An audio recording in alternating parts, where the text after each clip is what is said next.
Wisconsin Eye's 2014 election coverage is brought to you by the Wisconsin Hospital Association. For over 90 years, a valued voice for Wisconsin hospitals, supporting high-quality, high-value care in communities like yours.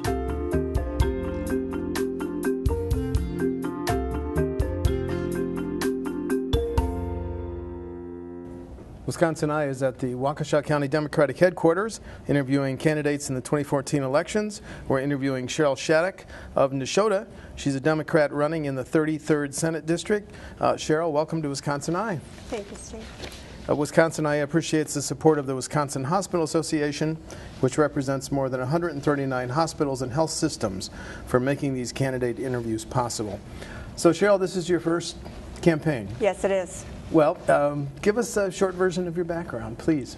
I was born in Oconomowoc. I made the move to Neshota, 5 miles down the road. I've been a lifetime resident of Wisconsin. I have 3 children, 4 grandchildren. I'm married to Randall, and I've been a buyer for industry for most of my 30-plus years of employment. Okay. Well, you've obviously been an active Democrat. Why is it that you chose to get into the race for the Senate this year? I've been really concerned about our schools and the connection between education and employment. If we really would like employment in this state, we need an educated workforce.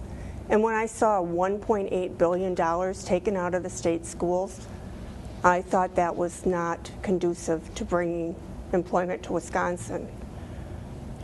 If you're a member of the Senate then, and the public school budget is up next year for debate and votes, what are you going to push for? Excuse me.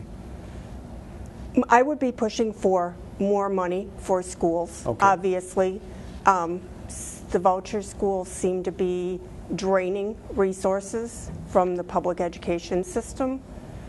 They don't have to accept every child the way that public schools do. I think that's a threat to public education, and public education is the foundation of a successful middle class. Now, this current state budget, as you know, it took vouchers statewide with a cap on the number of students at 1,000. Do you think we should just do away with the voucher program statewide? Do you want to phase it out, or what are your ideas? Well, I think we need to have stringent guidelines for the voucher schools. They need to meet the same criteria that public schools do. They need to accept every student and make accommodations for children with disabilities. If they can't do those things, the testing standards, Common Core requirements, they need to meet those. The whole voucher program needs to be comparable to public education. Do you think it should continue to exist in the 2 large cities, Racine and the city of Milwaukee? Yes, I think there's an opportunity there that those children could possibly benefit from, because those are seriously troubled areas with serious poverty issues, and those schools can sometimes give those children the special attention that they wouldn't be able to get otherwise. Okay. Recently, Governor Walker asked the Senate and the Assembly to repeal or withdraw from the Common Core standards. Do you have a position on that issue? I do. I do not think we should throw away the Common Core standards. I think we need them. It can offer some consistency across the nation that, we're a very mobile society. Children can be in a school in one state this year and a completely different state next year and follow the same curriculum. This is something that was developed, at our behest, at the behest of the states, in order to ensure that children were universally getting the same education. It is not something that was thrust on us by the federal government, contrary to popular belief. The other issue that said motivated the environment, do you want to kind of explain that?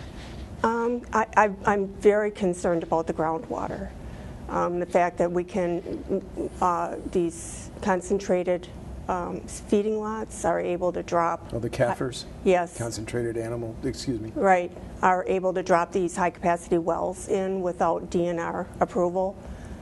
Groundwater is a huge issue, actually globally. Certainly in the United States, our groundwater, the table is dropping dramatically. You know, this is a perfect opportunity for government to do something for the citizens, and we're pretending like it's not an issue.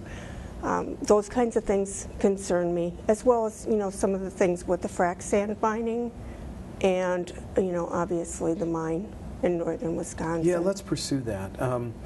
One of the first bills to pass last session was the bill that changed the law so Giebig could potentially apply for an open pit, a permit to open pit mine in Ashland and Iron counties. You would have voted against that? I would have delayed the vote until all the people that were stakeholders were able to ring in with their feelings and their opinions. I don't think we really gave this a good hearing. I don't think they really got a good hearing on this. There's a lot of people that feel that this is really going to be damaging to the environment, and that's, you know, also the recreation industry, which is huge in northern Wisconsin. And on frac sands, the debate that I hear in the Capitol is between those that say the state government should set a set of standards and local governments couldn't go beyond that, or it's an issue of purely local control for local governments. Which side are you on in that debate? I am in favor of local government having control. I do not believe, as much as the state does not want the authority of the federal government shadowing over their business, I think the local control of their area within the what is legal to make laws is part of what makes America great. Okay. The Wisconsin Taxpayers Alliance says one of the toughest issues in the next budget is going to be transportation funding.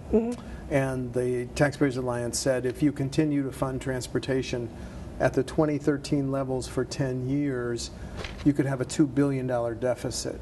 Do you think that deficit is real? And if so, how do you think it should be fixed? I think that the issue needs to be studied. I know that we have talk of a big freeway going into Milwaukee that would be really expensive. There's some discussion about that and whether that's really needed. And I'm sure there's several other ones. We may need to keep our good roads in good repair that we already have without creating new ones, and then see if it really is a deficit. You know, I'm not convinced that it is. Okay. Well, I know that the road builders believe that it is, but you know, there might be other people that have a stake in this too. Would you consider raising either the gas tax that hasn't been increased since 2006 or the $75 a year that you and I pay to register our cars? I think the gas tax is appropriate. Okay. I mean, that does hit the people that are the bigger users, and it, you know, spreads it evenly across the people that are driving on our roads the most. Okay. So, yeah. Two questions on health care. The federal government told states like Wisconsin, if you expand your Medicaid to more people, we will pay for all of it. As you know, Governor Walker and the leaders in the Senate and the Assembly said thanks, but no thanks. Was that a wise decision? I do not think that it was. Okay. I think that leaves Wisconsin taxpayers paying for this more than once. We pay our taxes into the federal government, and obviously we'll be supporting other states that have accepted this money. We will have a portion of people that are uninsured in Wisconsin that will need emergency care at hospitals, that, you know, that those costs that can't be recovered are rolled up and sent back to the users of those facilities, which is, you know, the general public, so we'll be paying again there. I mean, it doesn't seem like a good idea to just not take that money. It is not. It's easier to stand on your principles when it doesn't impact you personally. Okay. As you know, 1 in 5 Wisconsin residents gets their health care through the Medicaid program. The American Hospital Association says our Medicaid reimbursements are the second lowest in the country. If you've studied the issue, do you have a position on whether those should be increased, Sherryll? I do have an opinion on that issue. It's, in my opinion, from what I understand about it, it looks like a shell game. The fact that we underfund Medicaid in the state causes employers that offer health insurance and the middle class that are buying their insurance, the people that are paying for insurance, to pay a higher fee. Because obviously we're paying about 50 cents on the dollar to hospitals for care for Medicaid. They need to stay open. They need to be solvent. They need to recover that money from the rest of us.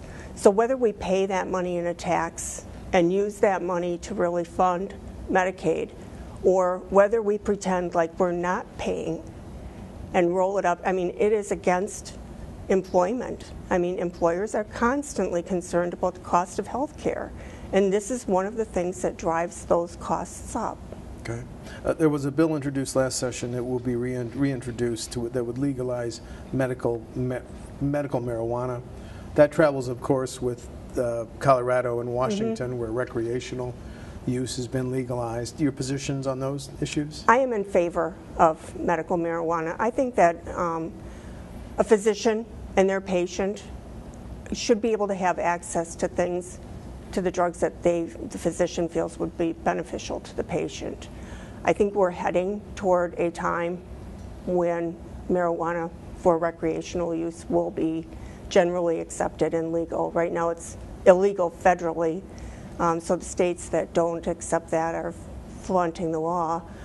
But it's a great source of revenue, you know, taxing that and getting that money out of the hands of the people that are doing illegal things, you know, regulating it, controlling it, and knowing, you know, who's, right now it's a shadowy underworld of people that benefit from this. Let's bring it out into the open and control it. It was an issue in the Democratic primary for Attorney General, so I want to ask it. Should first offense drunken driving be a crime, ma'am? I do not believe that it should be. We know that a very small percentage of individuals will be repeat offenders. I think that, you know, our resources are better spent identifying those individuals that are going to reoffend. That's only about 3% of the people that are ever arrested. So it's expensive to jail everybody on a first offense drunken driving, and it doesn't really seem to offer much of a benefit. Okay, just two final questions. As you meet the voters of the Senate District 33, what are they telling you is their top issue? I hear a lot about education. You do? I do hear a lot about education and the environment, and, you know, a lot of the things that are coming up about the release of the John Doe probe into the actions of Governor Walker. A lot of people are unhappy with that and concerned about the state of our state, the ethics and the integrity of our public officials. Do they think it just affects Governor Walker, or are they more concerned that it's more widespread than that, Sherryll? Well, you know, you hear always from the people that think, oh, they're all crooks. You know, one bad apple I don't think spoils the whole barrel. Okay. Then finally, I want to give you a chance to highlight differences between you and the incumbent senator you'll be opposing on November 4. I'm opposing Paul Farrell. Yes. A nice man. One of his key issues is abortion, and I'm a pro-choice candidate. Okay. Obviously, abortion is a sad situation, but we've also failed to fund Planned Parenthood. We've had several Planned Parenthood offices that closed for lack of funding. We can't oppose abortion and simultaneously not fund the exact help that would prevent the need for abortion. So that is one issue that we're concerned about. He's also on the Education Committee, and he's agreed with you know, a lot of the voucher issues, and I oppose the way that that's gone. And also, you know, I think it's important, these water issues. Yes. He has not addressed that. Okay. Okay, very good. Sherryll Shaddock of Nashotah is the Democratic candidate in the 33rd Senate District. Sherryll, thanks for talking to Thank Wisconsin you, Eye. Steve. Thank you.